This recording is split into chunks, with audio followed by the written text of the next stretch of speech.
زمونږ تر پر وزیر اعلی سهیل خان افریدي د گرفتاری حکم جاری کړی دی. عدالت دا ویلي دي چې وزیر اعلی سهیل خان افریدي دی زر تر زره گرفتار کړی شي او عدالت ته دی پیش کړی شي.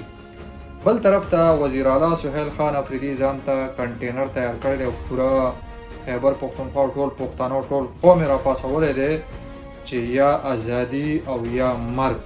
نو په دغه خلکو باندې دباو راغلی دی او په اسلام آباد های کورټ اسلام آباد عدالت حکم جاری کړی دی چې سهیل خان افریدي دی زر تر زره گرفتار کړی شي.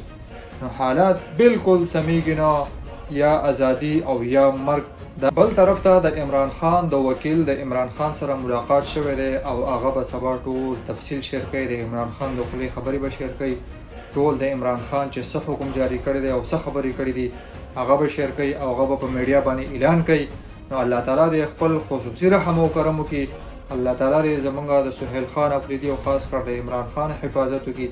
الله تعالی دې زمونږ ټول پی ټی آی ورکران چې څومره د عمران خان ورکران دي د عمران خان په پارټۍ کې د ټولو د الله تعالی خپل حفاظت وکړي چې څومره غداران دي زمونږ د پارټۍ د نقصان رسي ورکر ته نقصان رسي.